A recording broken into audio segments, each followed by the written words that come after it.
Era nti mu kaseera kano ali mu ddwaliro lye bayita Okonguwari Psychotherapeutic Center, ekitundu bakiyita Outujjo, region gye bayita Kunene, ggwanga lya Namibia. Ndi Ssaabasajja ali awo. Nze neewuunya ekintu Kyagulanyi bunaku alina kyankuba nga kipya. Buli lunaku Kyagulanyi alina kyemuyigako nga kipya. Ebyampuuga byongedde okubeera nga byonooneka. Mu njogera ennyangu oyinza okugamba nti byasiba bikutuka. Emikono eginoonyezebwa mu Parliament okubeera nga bamuggyamu obwesige olw'okulya ensimbi y'omuwa omusolo, amazima gali nti giringa egiweze. Joel Ssenyonyi nga Europe ayongedde okubeera nga atabuka. Ebintu si birungi. Ate ng'omukulu amanyiddwa nga Sseggona akali amaggwa yeeganye empuuga, agambye nti Bobi Wine ye pulezidenti wange. Mu ngeri y'emu nakoze sitolo olunaku olwajjo nga njogera ku Ssaabasajja Kabaka empologoma ya Buganda. Wabula emirundi mingi nze ngamba nga nzija mu bigambo bya Katikkiro nti Katikkiro oba oli awo waliwo waatulimbira. Wabula waliwo essimu enkubidde olunaku olwaleero. Essimu eno ng'eŋŋamba nti ndi mulabe wa Buganda. Essimu eno ng'eŋŋamba nfaaki ne Katikkiro. Sirina kyenfana Katikkiro. Siri mulabe wa Buganda kubanga ndi musajja Muganda. Wabula njagala tukole ebintu ebirungi. Gwe wobanga onkubidde essimu ya nkukutu, ebyaffe bya mu lwatu era mbireese wano, ampuliriza. Malayo akatambi kano ogenda kubanga owulira omukyalo ono avuddeyo n'abanga ntiisatiisa obutaddamu kubanga nkola stories zino. Mukwano gwange byendeeta mba mbiyinako oba oli awo obukakafu n'ebirala nga tubiwulidde ne tubikubaganyako ebirowoozo ne tubigaziya. Ebimu ku mirimu egyatuleeta no ku intaneti kwe kubeera ng'abantu baffe tubajjako amawulire amakyamu ne tubawa amatuufu nti mwe mujja ne mutulimba ffe abagaziya ensonga nga tuzigaziya ng'abantu beeronderawo gwe wabalimbye oba nze mbalimbye. Okitegedde? Kakati tugenda kubanga tubitunuulira. Mbaanirizaako buli omu gy'asinzira okubeera ng'atugoberera abali mu bitundu by'ensi ebyenjawulo. Omukutu oli ku DPTV Uganda and of course yenze Sajjime nteredde bubyo kakasa nti mbatuusaako agagabadde gy'otabadde muganda wange osobole okubeera ng'ogamanya. Omukutu gwa nkyukakyuka tebalina kye batugamba. Njagala kubeera nga ntandikirawo ne President Robert Kyagulanyi Ssentamu. Nakutegeezezaako mu video gye twasoose olunaku olwaleero ne nkugamba nti President yabadde amaze okuba nga atuwa amawulire nga atugamba ntagenda kubeera ng'oba oli awo ayolekera mu bitundu by'emukono olunaku olwaleero. Abadde ateekeddwa kubeerayo olunaku lwaleero wabula batuwadde ensonga wabula ng'olunaku olw'enkya moto ni moto. Atutegeezezza nti kigenda kukwata omuliro, kigenda tokota nga si kisaanikire era akunze buli omu. Nagamba ayina akawera akamyufu, ayina bareti gisse ku mutwe, ayina akagoye akamyufu kenaanike.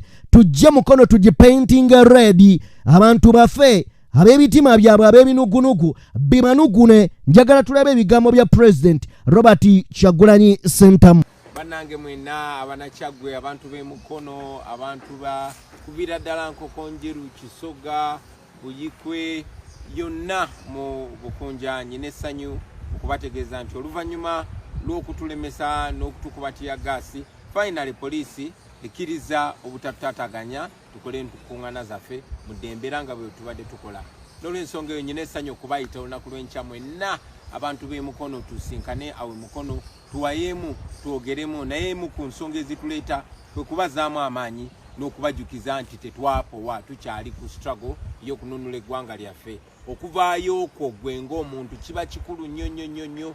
Oba otulaze nti oyimiridde naffe, yambala ovulo yo oba kakalaka akamyufu obeere wa mpisa obeere wa ddembe. Mbakubiriza mwena abajja mu nkuŋŋaana zaffe mubeere ne discipline, mubeere bakkakkamu, babulwe kye batuteekako ekibi. Awo tujja kusobola okugenda maaso nga n'ensi yonna eraba nti tuli baddembe. Mbeesunze okubalaba olunaku lw'enkya. Ate abaana b'e Masaka ku Friday tubasalako mwenna tubalinze. Gwe tasobodde kubeera naffe kale tusobola okuwubirako ku kkubo. Oyinza n'okukwata akamyufuko oba akamyufuko n'okambala mu ngeri yonna yonna eri non-violent ey'eddembe naye eraga nti oli ne bannayuganda abanyigirizibwa era oyagala nkyukakyuka.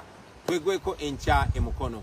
People power, our power, our power, people power.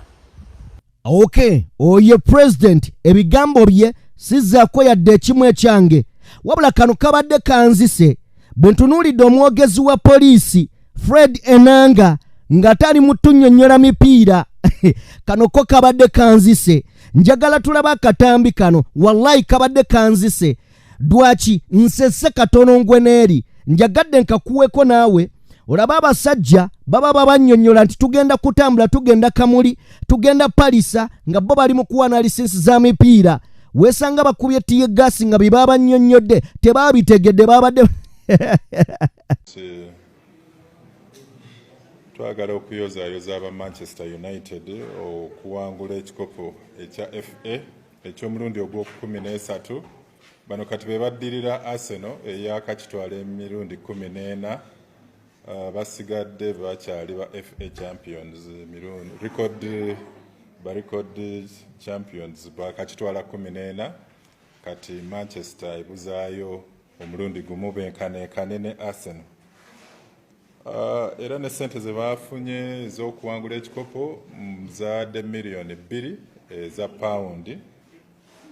Waliwo abadde abuuza ba Arsenal bo bagenda kufuna sente mmeka. Ekifo ekyokubiri kino sizoni eri yaggwa baafuna miliyoni 59 eza paundi sente empitirivu.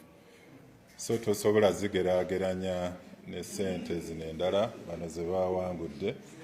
So naye nga buwanguzi bwereere twagala okukulisa aba Manchester United mwebale. Okay, bwemba nga nkugyeko saidi zeeyo njagala kubeera nga nkwongerayo nzikiriza tuyingireko munda mu palamenti y'eggwanga Uganda. Bwemba nkuyingizaako mu palamenti y'eggwanga Uganda ebiriyo amazima gali nti ennaku zino mwoto ni mwoto. Waliwo kampeyini oba enteekateeka ezigenda mu maaso nga ze z'okugyamu ababaka abalya ssente z'omuwoomusolo abaagenda mu maaso n'okuba nga beewaka gratuity ey'obukadde 5 ne 4 emirundi 3 okuli Mathias Mpuuga Nsamba. Oyo ye abasajja bamutadde ku kahoti siiti bamutuuzizza ku misumaali gya yinki 6 mu palamenti. Era olunaku olwaleero Rope amanyiddwa nga Joel Ssennyonyi avuddeyo n'agamba yes kino twakyogera ddanga NUP nga ba NRM n'ebibiina ebirala ne ba propagandist ba NRM badifendinga Mpuuga wabula nga NUP kino kiba kitukolera olw'ensonga nti ffe twejjako dda omulabe okuba oyayagala okulaga nti si waffe naffe ne tumuze ebbali twalinga tugama omusajja alya ssente z'omuwoomusolo ng'abalala batuvuma kaka tuli basanyufu nti kiri mu parliament tulabe Joel Ssennyonyi ng'ayogera ebigambo bino then ojje owulire.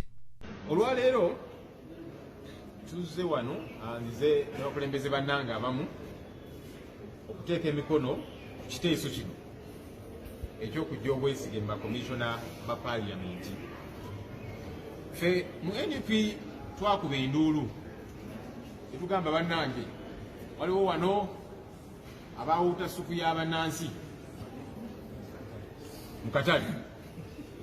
Abantu abamu ne balowooza nti zino just ntalo za NUP naye tuli basanyufu nti kigenda ne bannaffe aba NRM nabo balabye nti ensonga nno aba NUP gye bazze boogerako erimu eggumba kubanga n'aba NRM nabo balina ba commissioners 3. Bannaffe buli ngeri yonna baatuula bo nga bo ne basalawo okwegabira ssente mu nkukutu. Oba oli awo tekyali badde kibi nnyo singa baakiyisanga kiteeso kikakati ekiteeso kino. Okay, oye Joel Ssennyonyi. Joel Ssennyonyi agamba nti ensi erina okubeera nga corruption tugigobera ddala olw'ensonga nti onaayimirira otya katuuti nga gw'ovuganya gavumenti oyimirire katuuti ogambaani nti no yali enguzi ng'ate naawe olwedde walya kitegeeza gw'oba totugwana namu oba totusaana namu. Nina ensonga endala gye njagadde gye mpulidde ebadde ya minisita Namuganza.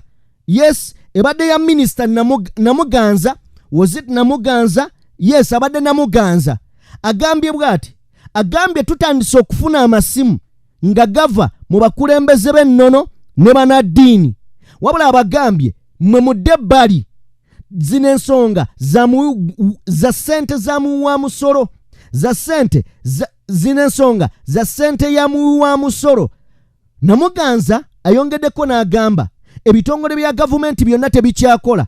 IGIG gwe bakwasa omulimu guno ne IGIG kifaananyi nga bwe tulaba eri mu human rights nayo bali awo batyo tebalina kye basobola kwekolera. Kaakati basazeewo nga palamenti yo yeekolera omulimu guno bw'aba Mpuuga agobwe ne bana abalala bonna bagobwe. Ensi emanye nti nno yes abalala bajja kulabira ku bano. Njaga tuulye ebigambo bya Namuganza bino bibadde biwoomu bibadde birungi. Mpuuga akyali ku hot seat. IGIG atya buti ebitongole byonna ebirwanyisa enguzi babitiisatiisa bano abalala bavayo okuyogerako babagoba ku mirimu. Tetugenda kutambula bwetyo. So mbasaba nti mutuwagire public etuwagire ate abanaddiini abafuzi b'ebyosikirano manya abantu temweyingiza mu nsonga eno kuba mutandisa okulaba nti muteesaganye. Tetulina bye tuteesaganya ku kigambo kya nguzi. Enguzi mu palamenti muno esusse ffe ng'abamu abalinako ebiwandiiko ebiri hidden bw'obitunulamu weewuunya n'okwewuunya ani kalaani wa palamenti eno agaba ssente mu ngeri y'ekyeyonoonere ezitalina kye ziraga zigenze kukola. Mbadde nsaba bannange abatanaba kuteekako mikono ku kiwandiiko kino nti banguwe embiro. Bwe batakikole nsaba abantu baffe abatuleeta mu palamenti wano mubajjemu obwesige bwe banaakomawo mu kalulu kuba bajja kuba tebalina makulu bajja kuba babalaze nti bawagira enguzi. Waliwo abantu wano ababadde beefuula nti bo beerufu nga Honorable Masias Mpuuga. Nze saalina corruption yonna naye yali avayo n'agamba twagala palamenti ebeere njerufu, twagala integrity. Kati ye obwerufu bwe sibulaba. Tetwagala bintu bino kuyingibwamu bantu b'amadiini bya buwangwa bikimanya mu muteesaganye. Teri kuteesaganya ku nguzi. Ekibiina kyaffe ky'NRM kiri ku losing support ku ground. Buli gye tugenda abantu batugamba naye enguzi esensedde palamenti. Oyo ye Minisita Namuganza. Wabula nga nvudde wa Minisita Namuganza njagala katono nnyo kuzzaako emabega nti Bobi Wine bwe yalangirira nti Mpuuga awummuzibwe ku bwa komishona bagira bamunoonyerezaako abantu bangi bamulumba. Eno credit njagala ogiddize Bobi Wine oba oyagala oba toyagala oba omwagala oba tomwagala. Ne bwe tuba twogera politics ategeeza okukola okusalawo ne bwe kuba kukunyigiriza. Bobi Wine yatampuuga sinti lwakuba yali tamwagala yali amwagala era yali amwetaaga basajja balina experience mu byobufuzi naye yakkiriza n'agamba nti newankubadde mwagala era mwetaaga nteekeddwa mota. Njagala olowoozemu singa Bobi Wine teyatampuuga olwaleero bandibadde bamugamba batya mbu mwe munoonya obuyinza kyokka mwe muli ku musimbi gw'omusolo kyokka baamuvuma ng'amugoba ne bagamba kino kibiina ky'abahuligan, kino kibiina ky'abasiyazi, kino kibiina ekitaagala bayivu kyagala ba foot soldier. Ne tulaba abamu bakomawo. Twamaze okulaba Lubega Sseggona yategedde n'agamba owaaye bali abasajja bagenda kututomeza ekibiina. Waki magamba nti tuwe Bobi Wine credit nga sinaba na batwala mu katambi kaddako. Bobi Wine bwe yakwata peesa n'alisindika bwati mu maaso erya Mpuuga newankubadde baamuvuma okuva mu different corner. Abeefuula abamanyi mu byobufuzi, abeefuula ab'ekitalo mu byobufuzi, abalowooza nti Bobi Wine olwo yali amaze teyatya. Yagaana okutiitiira ng'omusajja yakkiriza n'ayongerera n'alikoonamu stampu endala n'afulumya ekiwandiiko ekyokubiri. Teyakomaawo mu criticizing bw'okungi mu kutiisatiisibwa okungi nga NUP weeweddewo ne bafulumya ekyokusatu nga kifulumya Mpuuga. Wano yali amaze okulaga nti byonna bye muŋŋamba sigenda kubeera nga mbiwulira. Nkola nga Bobi Wine, nkola nga president, nkola ng'omukulembeze, nkolera ku magezi gange so si ku gammwe abawogganyi. Awo njagala tuwe Bobi Wine credit nti at least gwawagira NUP olwaleero wandikubye ne mu ngalo n'ogamba wano yatutaasa wano yatutaasa singa olwaliro muwogera ki singa teyalemerako singa yatiitira n'agamba abaaye omusajja katumuzze olowooza singa mukyayogera njagala kubeera nga mpumuzaawo njagala kubeera nga nkutwala wano wulirizawo bulungi Bobi Wine bwe bali mu kuziika Pascal bingi bamulumba Abedi Bwanika yamulumba nga bamusongamu n'engalo ng'omukulu amutuma y'empuuga atudde wali ebbali kino kyali kimaze kuguna omukolo we twategeerera nti bulijjo newankubadde twali tukimanyi ne twali twagala we baneeyambulira we twakitegeerera nti bulijjo Abedi Bwanika byayogera ku NUP mukulu mpuuga yamutuma era awo wennyini nga bamaze okuvaawo bagenda ne bategeeza nga we bagenda okulangirira ekibiina ekyabwe nga bamaze bakola akakundi kaabwe wabula nga situnaba nagenda mu bigendo okushookinga mu bigendo okuwewunyisa mu bigendo okumalako amagezi njagala olaba akatambi kano katusooke tulaba akatambi kano then tukomewo tweyongereyo nze neewunya ekintu Kyagulanyi bunaku alina kyankuba nga kipya buli lunaku Kyagulanyi alina kyemuyigako nga kipya nze nali nsuubira omuliro nti oliko amwataakinze naye agenda kuzzaaki naye engeri gye yakwata ekintu n'anafuya ono n'agamba mukadde wange si bw'atera okubeera oba leero abadde ki ekyo ekintu kiba kinene nnyo naye gwenkakasiriza nti ddala Kyagulanyi ali mu biro bye nga bayibuli bwegamba mu bikolwa by'abatume 13 olunyiriro lwa 36 nti Dawudi ng'ali mu biro bye ne bw'okola ekifaanana kitya wali toyinza kumuyinza okuggyako ng'omulimu gwe agumaliriza Kyagulanyi yayanukulira ddala nga Dawudi ali mu biro bye kubanga yalaga bulungi nnyo Abedi Bwanika nti ye si mulabe waabwe n'agamba n'ogamba nti Mufumbiro si mulabe wo n'agamba ne Mufumbiro nti ono Abedi Bwanika si mulabe wo n'akuulinga environment yali emaze abantu bali batandise okujagalala enviiri ne zitandika okuddayo zonna omanyi waliwo embuzi erina engeri gyeyimiriza luno olunankani luno lwaddayo lwokka mpolampola n'anafuya ono n'amufuula atategeera abaddeko ekizibu ku ssaawa eyo mu musonyiwe si bw'atera okubeera mpuuga ne batomera bw'amala obbaddamu twalowooza nti bawulidde kubanga omukulembeze waabwe yali ayanukudde nga mukulembeze naye ekibi tebaawulira era bino bye twogera olwaleero tubyogera kubanga tubalanga ate bibaddamu ne boogera oluvannyuma kubanga mwami Mpuuga yafunayo abantu benga 10 mu Masaka nno yenna gwagamba nti gwakiikirira yafunayo abantu benga 10 n'ayimiriza abantu ayogere nabo busungu buneeno bubatwala wabo bakomyawo obusungu kasitoleta obusungu n'obuteekamu obusiru buleeta ekizibu Abedi Bwanika agenda yeeyongera okulaga ensi nti okutegeera kwe kwa bunguuba nnyo agenda yogera okweyanika nti okutegeera kwaki kugenda kuzina okutegerako okukubamu ebituli sikuyinza nakukubamu dde ebituli essaawa eno mu bamemba ba paalamenti okuli n'ababo Sewungu musajja wa Mpuuga yasayinize dde omukono ogufulumya Mpuuga Kyagulanyi si yatandise ekiteeso si Ssenyonyi kyatandikiddwa ani Ssekikubo WNRM okitegedde kyatandikiddwa ani nalabye omukyalo Opendi yasayinize yewe Tololo kati kitegeeza Kyagulanyi blackboard yagirabirawo nga tebannajjako ki kyokka n'aga nti kino statement yange yeeno ekyatambula okumanya nti omwami Bwanika aliko ekizibu eggwanga Uganda alirabira Masaka mu kafuko obwa paalamenti kakola ki kalina ye walabira eggwanga Uganda ffe waffe Uganda tetwagala ovulo ffe waffe Masaka tetwagalawo bali babisiyaga asooka atunule Kyagulanyi gy'alaga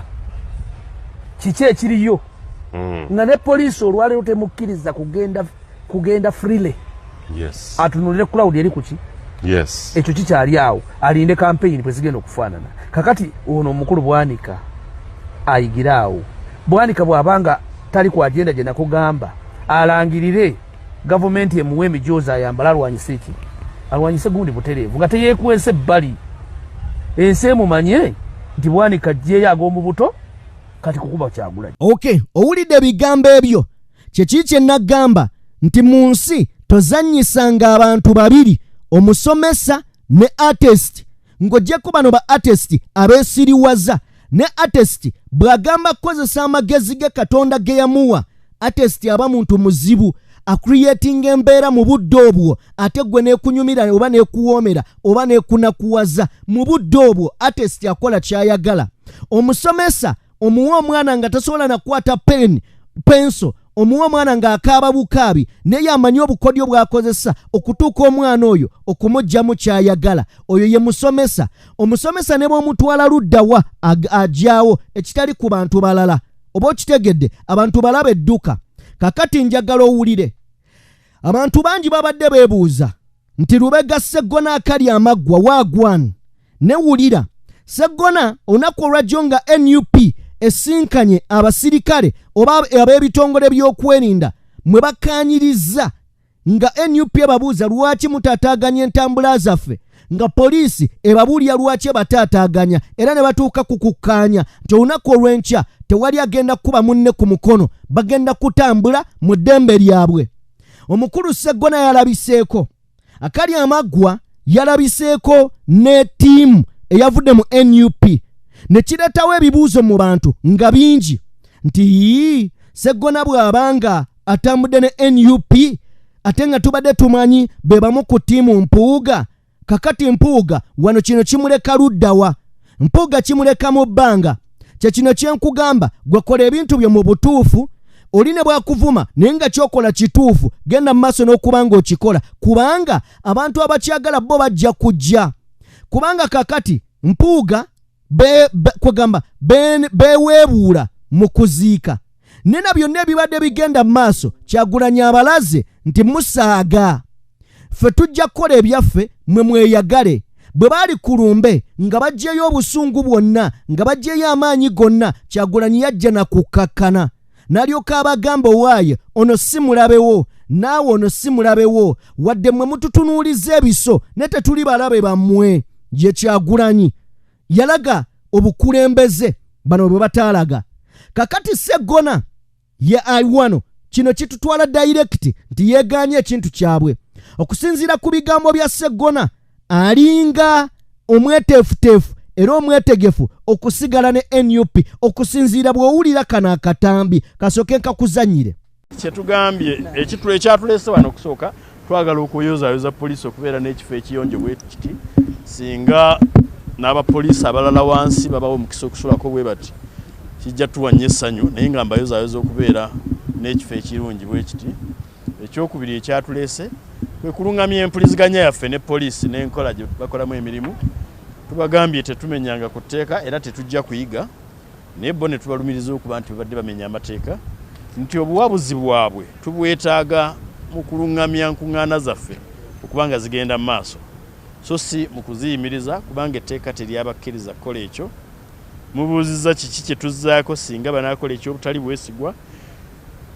Amakubo n'emiwaatwa gikyaliwo nnyo mu mateeka ne mu byobufuzi. Tujja kukola buli ekisoboka mu mateeka okulaba nti tubawaliriza okukola kye balina okukola, naye n'ebyobufuzi tujja kubikola kasita tubanga tetumenya mateeka. Tetujja kukolera byabufuzi mu nsiko gye batugamba mugende enkuŋŋaana muzikube ku ttale oba muyitire egindi, kubanga ffe tunoonya abantu be tugenda okukuba mu kampeyini, mpozi n'okutuyisa mu ngeri y'enjawulo, ku ngeri gye bayisaamu abalala ababuulidde aba PLE, engeri gye babadde bo batabaalamu eggwanga, bajja ne mu kibuga ne batabaalira buli wamu. Badde ngenda kugamba nti ne bazungira buli wamu, nenzijukira nti ate ono nali kimuganye kati nange sijja kikozesa.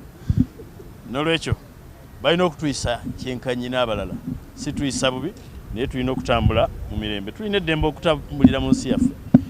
Ebyo binaabiganye tunaakola ebiddako mu byobufuzi n'amateeka, naye kati tebinnagaana, tibeesigwa naye bamuwaayo omukisa. Ako ke katambi kenjagadde owulirize. Woba owuliriza kano akatambi kakulaga nti ye waali era mu kibiina mwali.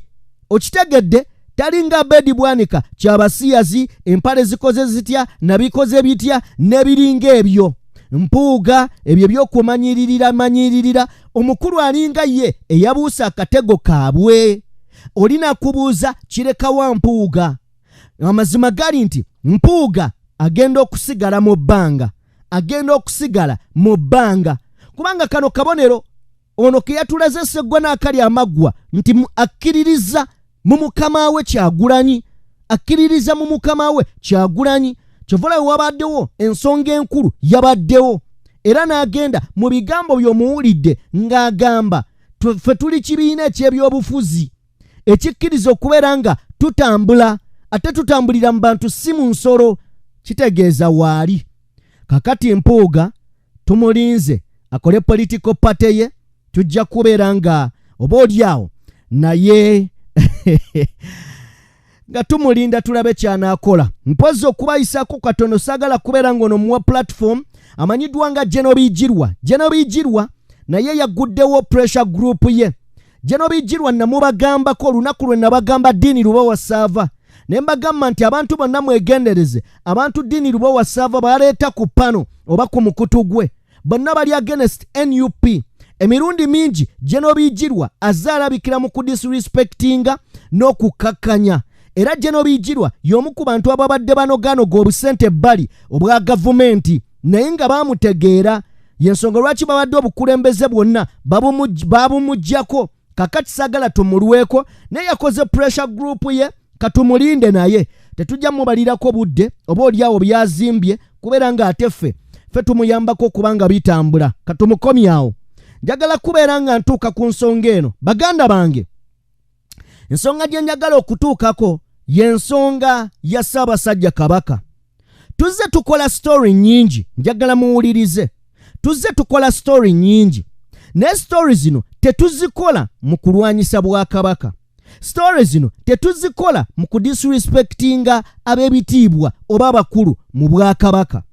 Na buli mawulire ge tukola tetulina muntu gwe tukakkanya, tetulina muntu gwe tugezaako kubeera nga tussa wansi oba obutamuwa kitiibwa.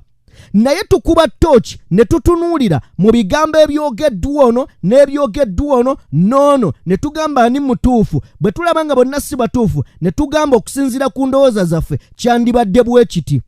Katikkiro wa Buganda kantandike bwe nti olunaku olwaleero kandabe essaawa zibadde mmeka? Ku lunaku olwaleero lwennyini essaawa zibadde essaawa 7:47 olunaku olwaleero. Waliwo omukyala ankubidde essimu, ennamba ye ya landline. Ankubidde essimu n'aŋŋamba muli balabe ba Buganda. N'agamba Katikkiro yabakola ki? N'aŋŋamba nti ky'ogamba gwe wammwe taata wo alwala mulaalaase.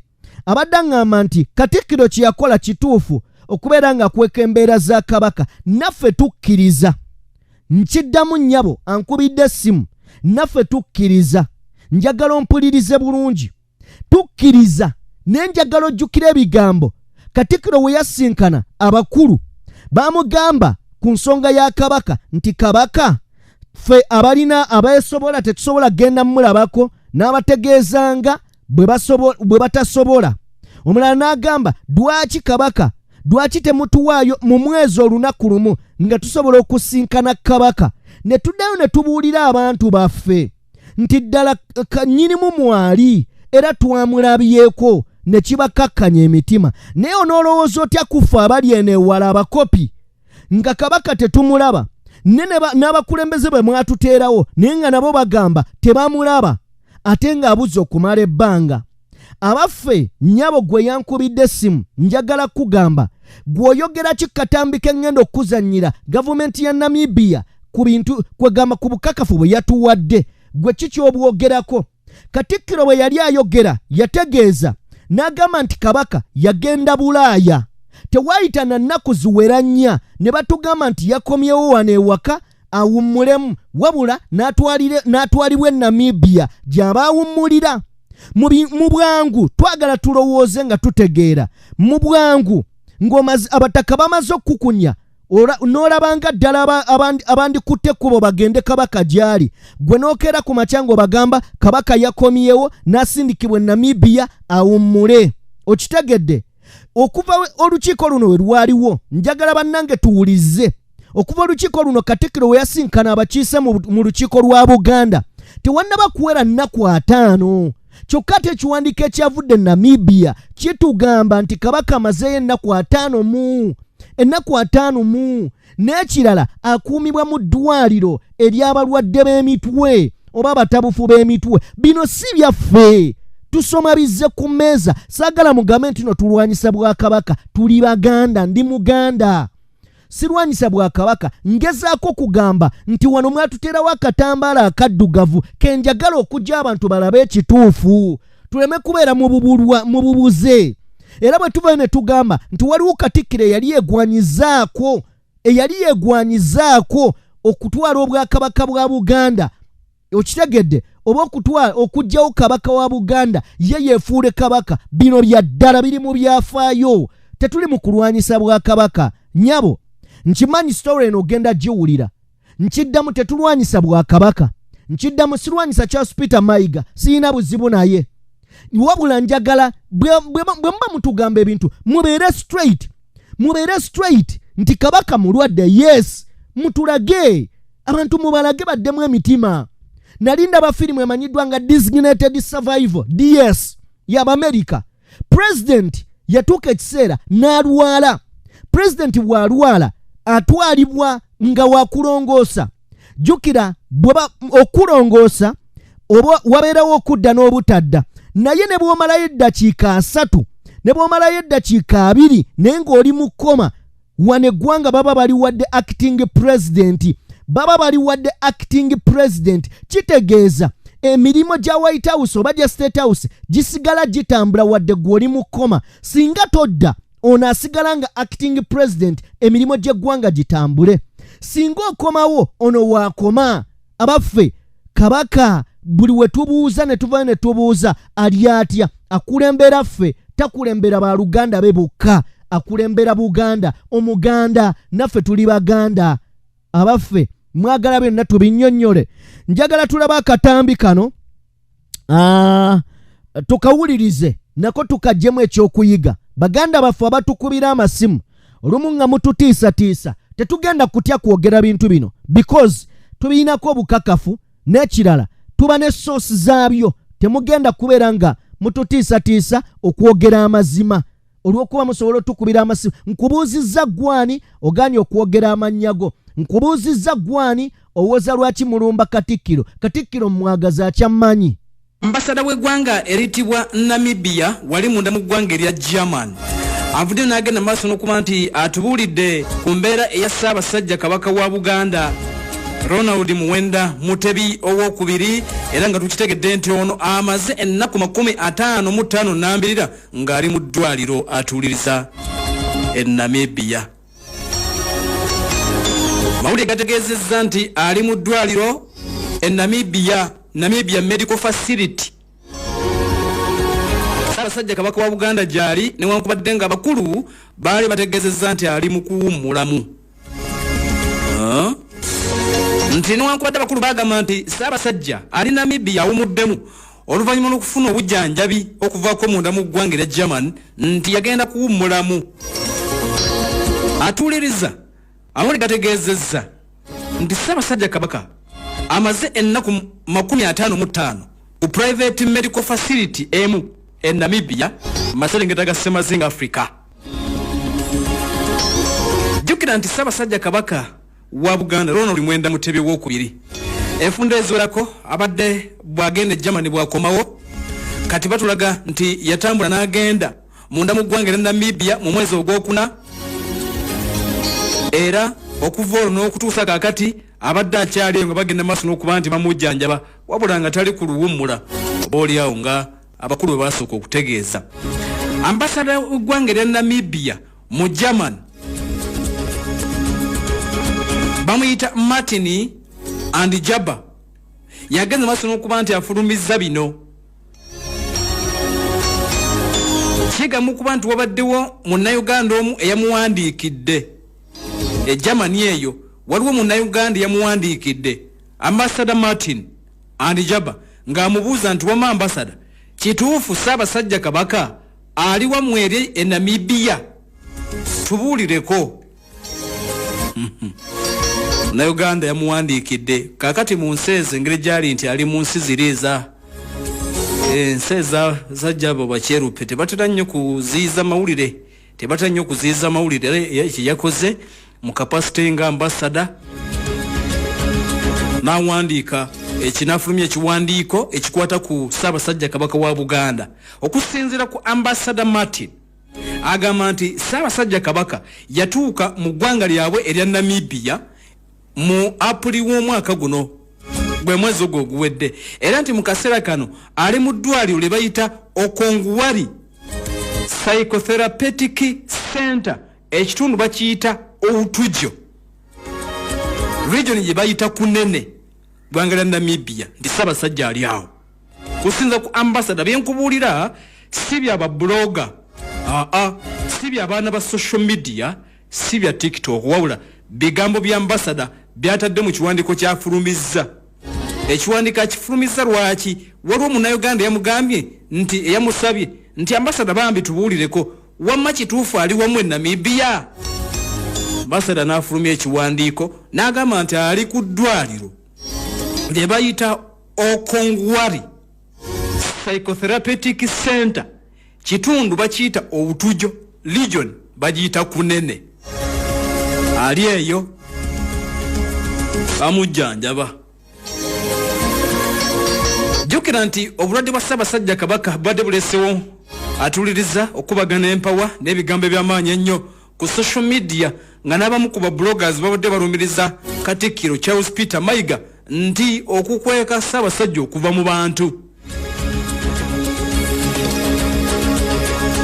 atuliriza omwezi guno gwennyini gwe tugenda maaso n'okweka nti tumalako Katikkiro Charles Peter Mayiga yavaayo n'agenda maaso n'okuba nti ategeeza Obuganda n'agamba nti Kabaka akyali bweru wa ggwanga era kyagenda maaso n'okuba nti afuna yagenda ku appointment okuzisinkana ba medical handlers be abasawo be ebweru w'eggwanga. Katikkiro n'ategeeza nti Ssaabasajja ajja kukomawo singa abasawo banaba bakakasiza nti ali bulungi omusiibula. Kakati ne tugendako e Namibia okwongera okwetegereza ekifo kino. Kigambibwa okuba nti ekifo kino kitudde ku hectare, eddwaliro lino litudde ku hectare 50,000. Okonguwari Psychotherapeutic Center. Era nti mu ggwanga lya Namibia balina enkola yaabwe gye bakozesa gye bayita Okonguwari method of treatment, enkola yaabwe gye bakozesa. Kakati bano mu nkola eyo eya Okonguwari, enkola y'Abanamibia eyitibwa Okonguwari, bagamba nti bagiyitamu okujjanjaba kye bayita depressive disorders, anxiety related disorders, ne bajjanjaba post traumatic stress disorders PTSD. Era nti bano bakafunu nnyo mu kujjanjaba stress oba mu kujjanjaba oba omukola kye bayita stress management. Omuntu nga ali stressed bwongo nga tebuli wamu basobola okumujjanjaba. Era balina ne kye bayita somatoform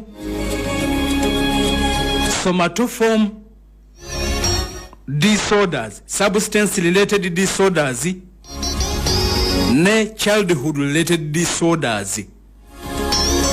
Kati bw'oba owulidde ebintu ebyo mu lulimi olusawo bw'oba ogezaako bivuna kitegeeza nti bakafulu nnyo bano mu kubudaabuda n'omuntu alina stress, omulwadde ng'ekisinga omutawaanya ki. Kakati atuliriza mawulire gategeezezza okusinza ku ambasada nti ali eyo gye bagenda maaso n'okuba nti bamujjanjabira. Ssaabasajja Kabaka ono yakoma okulabikako omwezi gwali gwa March omwaka guno gwennyini gwali gwa 3, ennaku ntono ezaali zisigaddeyo okutuuka ku birthday run yagenda maaso n'okuba nti ebeera ngenda kuza omwezi 7 April wali atuliriza emengo. Kale bwe bityo bigenda maaso n'okuleka nti bitambula ku mulundi guno. Ambasada y'eggwanga eyitibwa erya Namibia German gwe bayita Martin Angjaba atyo yagenda maaso n'okuba nti ategeeza n'agamba nti abannange temweraliikirira Ssaabasajja Kabaka ali munda mu ggwanga lyaffe eyo gyali mu kaseera kano amazeyo ennaku 55 ate nga ali mu kujjanjabwa, ali ku ddwaliro wankubadde tubadde tuwulira nti yagenda kuwummulamu. Kusinzira kw'ono agambye nti ali ku ddwaliro. Ebigambo ebyo mubiwulidde muyinza okugamba nti aba social media ffe tuvaayo ne tuwogera ebigambo bino. Ogwo mukutu gw'owulidde muganda wange, mukutu gwa radio, national radio. Okitegedde oyinza okugamba nti social media mwe mu creating emboozi. Ogwo mukutu gwina license teguli nganze. License kale bwe guba nagwo gwayogedde bikyamu muguggyeko. Nagwe guba gwayogedde bikyamu muguggyeko. Njagala kubeera ng'eyo ensonga ngikwata ngiwummuzeko katono nnyo ebbali. Naye nga tukomawo ate waliwo obukakafu ne bwino omupya ku kifo Ssaabasajja Kabaka mwali. Waliwo obukakafu ne bwino omupya ku kifo Ssaabasajja Kabaka waali. We tugenda okubeera nga tulaba oba oliawo nabyo mujja bikubamu ebituli ne mujja bitegeera nga nabyo bimaze okuvaayo. Omanyi ffe tusooka okubyogera then ne mainstream ne zitandika okubiwa amakulu. Babamu baba babimanyi naye olw'okuba ku radio ne TV tebalina kubyogera balinda ffe tubiyiseewo tujja biyisangawo. Kale njagala gendako munda mu kyaki omubaka amanyiddwa nga Nakimuli Aaron yasinzidde mu kyaki ey'aba Orthodox n'agamba nti abasumba bafather bamashek kyekiseera eggwanga nammwe mubeeko kye mulikolera. Buli wemugamba mbumusirise ng'abantu bawambibwa mu ggwanga, abantu battibwa mu ggwanga, ababba ssente z'eggwanga bazibbanga bwe baagala, ekyo mukkirize. Oba oliawo Mwami Museveni awummule. Omuntu bw'akula awummula, atuuka n'akoowa bw'akoowa awummula. Si mu bubi Mwami Museveni awummule. Akatambi kano njagala tukawulirize kubanga kalimu amakulu mangi. Azingiddemu abantu bangi ate nga ze nsonga ze twagala ababaka baffe bayiseewo. So njagala kwebaza Honorable Nakimuli Aaron olw'obubaka buno bw'oleese. Saawa zibadde ng'emu kitundu nenkeberako ku bubaka omwana nankuba ekigambo n'agamba mu abasodokisi temulina kye mutugamba mubimanye ennaku zino mulabika mwalya tetukyabawulira.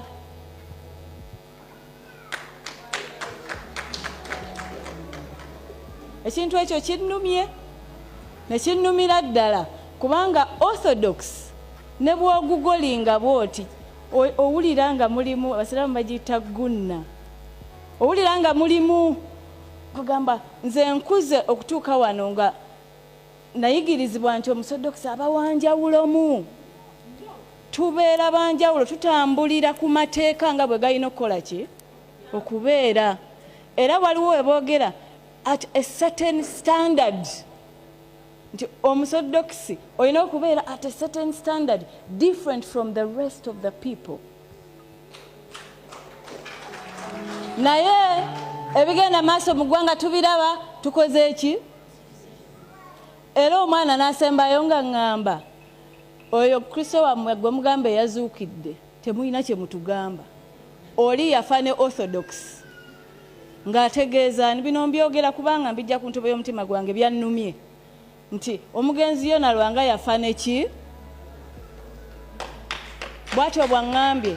It really felt so bad. Kinnumye era ne ŋŋamba nteekwa buteeka okukyogera mu maaso ga Bishop nga nkimanyi ne Yesu Kristo azuukidde olwaleero ndaba njogeza mazima. Obubaka bwa Bishop mbwagadde nnyo bubadde ku maka nti omwana bw'omugunjula afuuka omukulembeze omuki omulungi. Era ndi wa mukisa nkulidde mu maka agangunjudde era baatukuzanga n'empisa. Naye kyannaku nnyo nti ennaku zino omuntu bw'avaayo okwogera ku mazima bagamba talina ki. Abaana b'ennaku zino baggwamu empisa. Mwogera mutya nga mugamba abantu abakulu. Abantu abakulu omuganda agamba ne gw'ozadde mukkirize tubakubire eŋŋoma muzine. Kubanga ffe bwe tulaba nti mmwe abantu abalina okutuyamba ffe abaana bammwe nga mutudde musazeeko tetugenda kukkiriza, tugenda kubazuukiza. Kubanga Kristo Yesu olwaleero azuukidde tugamba nammwe muzuukire. Tuzuukire n'amazima ge twalina. Mukwano gwange Honorable Ssekikubo tumanyi okubeerayo ne tuwakana nga bw'angamba jangu eno ne mugana naye gwe naawe obiraba obyogerako bwate nkimayo ki nagamba obaye tugendera awo nkuwayiriza agambye nti President Museveni yalisaanye addeyo nga bwe yali muki naye bano ekikyasoboka omuntu bwakula era tugamba weewaawo abadde alina kugamba akole ki awummule mirembe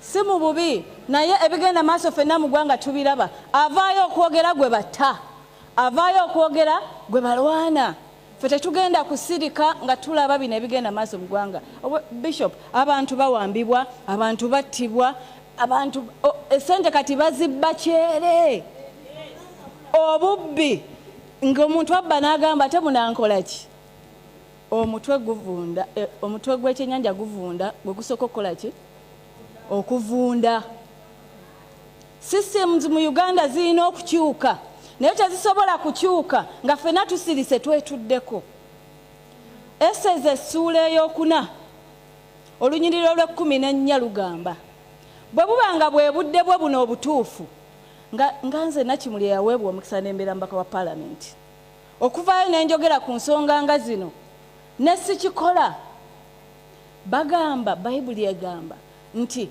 bugenda kukya omuntu omulala ave gy'avudde ajja ayambe abantu naye gwe atabayambye nga walina omukisa famire ne generations zonna zigenda kukola ki kusaanawo oba kuzikirira twagala abakulembeze bwaffe abaali badde balina okukola ebintu ebimu basaanewo mbasaba buli omu gwe kikwatako buli omu mu kiti kye ba father ba brother ba sheikh ba bonna abakulembeze naddala ab'enzikiriza ez'enjawulo tuleme kusirika kubanga oba oli awo omukulembeze yakuwaddeyo pajero. Let us not accept to be compromised. You can be compromised in anything, but not in what you believe in. Abasodox temukkiriza, do not allow to be compromised. Kubanga geyene tulindiridde bwe tuba tetulwanirira abantu baffe. Okay, tukwebaza omubaka obubaka bulungi ge mazima era ennyonyi ento yeyigiriza enkulu okubuuka. Ennyonyi enkulu yeyigiriza ento okubuuka naye ate ne gw'ozadde akkubira engoma n'ozina. Kyekiseera bano benkugambye wali emabe bano leka tubakubire bo bazine bayinza okuba baakaddiwa ng'ebintu baagala bitwala mpola mpola naye katubakubire bo bazine. Kanveewaawo njagala kutwala ebbanga ddene tuzze twebuuza banange muyinza okuba nga waliwo oba olyawo ensobi Kajubirumbu yezaakola ne tukkirize ebirungi byakola. Emirundi mingi ebintu bingi Kajubirumbu ye byazze n'abuulira eggwanga nga bituufu. Ojja kukkiriziganya nange oba ogaane ddembe lyo. Naye Fred Lumbuye era ayina akatambi ke yakoze. Alo njagala tukawulirize baganda bange, si mu bubi njagala tukawo obudde, si mu bubi njagala tukawo obudde tukalabe katambi ka kabaka nga bwe yaleeta biri ne ku luno ayina ke yaleese. Oba olyawo n'agenda okumalayo kana akatambi ng'oyina by'otegedde. Yes, ng'oyina by'otegedde.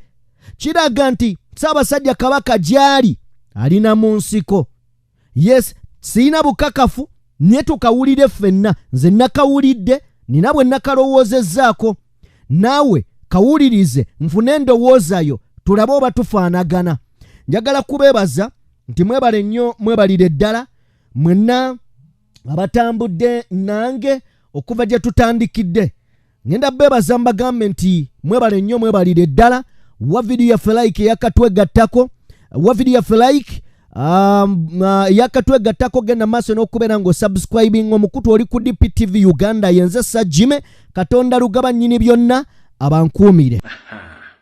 Kino kyekifaananyi kyasooka otuweebwa tulyoke tugende ku referensi y'ebintu bye mbagambye. Kino kyekifaananyi kyasooka otuweebwa ne kisindikibwa ba state mafias bonna ne Mayiga mukira bulungi nnyo mulabe background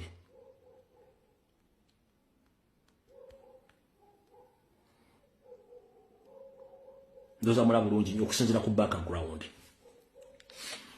kati bwe twafunye abayingira mu bisenge bwe bamaze okuyingira mu bisenge okunoonyereza kino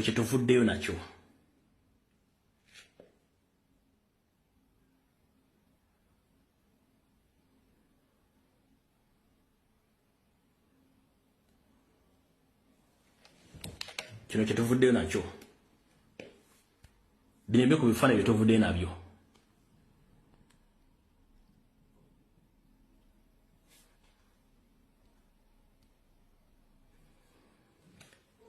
njagala mwetegereze background eri mu kifaananyi kinsuso balaga mutunuulire n'eno mugira bulungi nnyo kansose kiri ekifaananyi ekisoose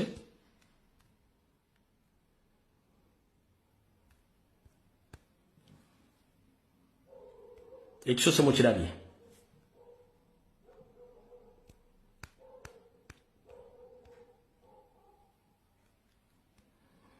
ekyo ekifaananyi ekyokubiri background mugira bulungi nnyo kiri kyebagaye mu kifaananyi ekyasooka njagala mbalaga ekyokubiri ekyokusatu kyakusatu mukira bulungi nnyo tugenze mulaba eddwaliro lino liri mu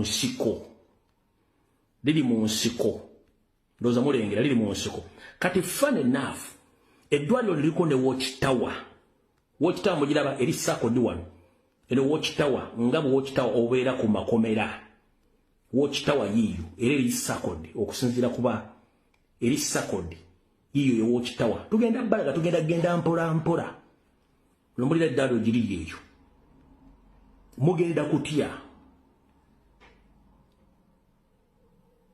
liri mu nsiko eri yonna teri nnyumba liri mu nsiko muliraba teri wadde nnyumba eddwaliro liri mu nsiko olaba bulungi nnyo naye kuliko watchtower kati ng'ovudde ku watchtower mugenda kutya ng'ovudde ku watchtower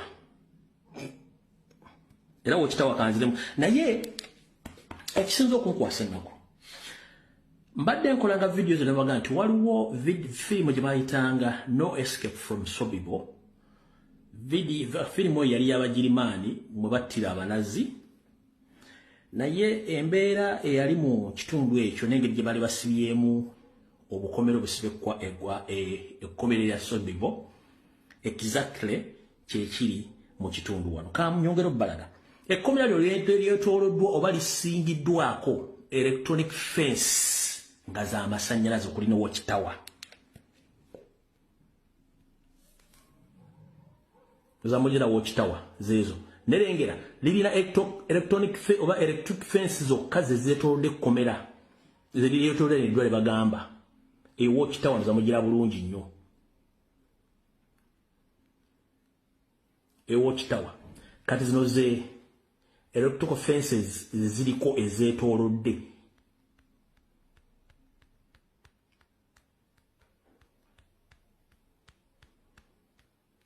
tugenda mpola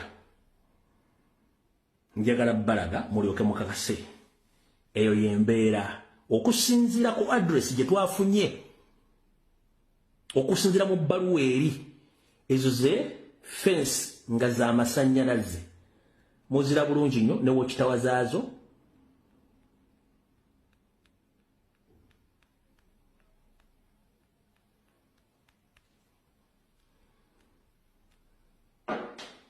muzira bulungi nnyo muzire bulungi nnyo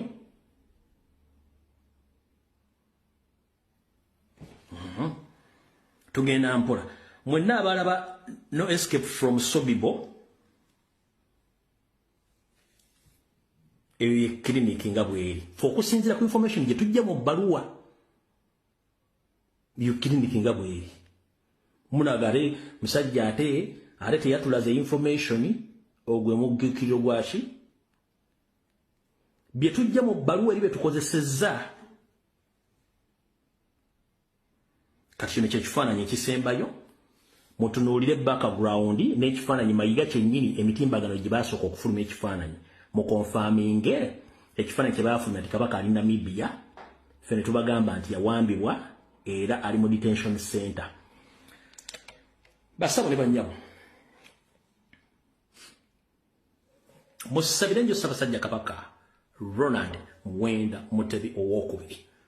Lwaki mumusabira? Wassanya Carol Charles Peter Mayiga mu nteekateeka ne Mukama oyo Seriti Bahabulwa bawa Ssaabasajja Kabaka obutwa n'enzija n'ennwana n'abasajja bano najja n'abagamba nti alaje aluma Ssaabasajja Kabaka ne tusirika alaje awona buli muntu yenna alina alaje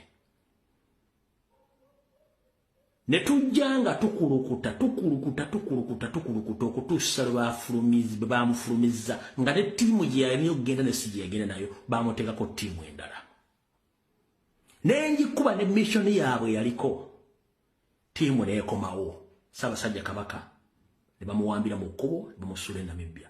Bannyabo ne bassebo Ssaabasajja Kabaka okusinziira ku bifaananyi by'embalaze nga tukozesa information evudde mu bbaluwa eri ne tubalaga ebifo byonna n'ekifo we kiri eri baliyita eddwaliro bajjanjabirayo bantu abayisise Windows abalalu. Naye olwo yatugamba nti Ssaabasajja Kabaka yalwala ki alaje ne mbagamba nti butwa ne mbagamba nti Ssaabasajja Kabaka bazze bamukubanga eddagala erimusiimuula obwongo nga kye baagala nti bakimanyi nti Penal Code Act mu Uganda eyasayiningibwa mu 7 ekwatagana ku bantu abakyankalanya obwongo esoma nti omuntu yenna kasita akyankalanya obwongo takikirizibwa kukobeera mu ofisi yonna n'akola omulimu ebibala nti si bituufu.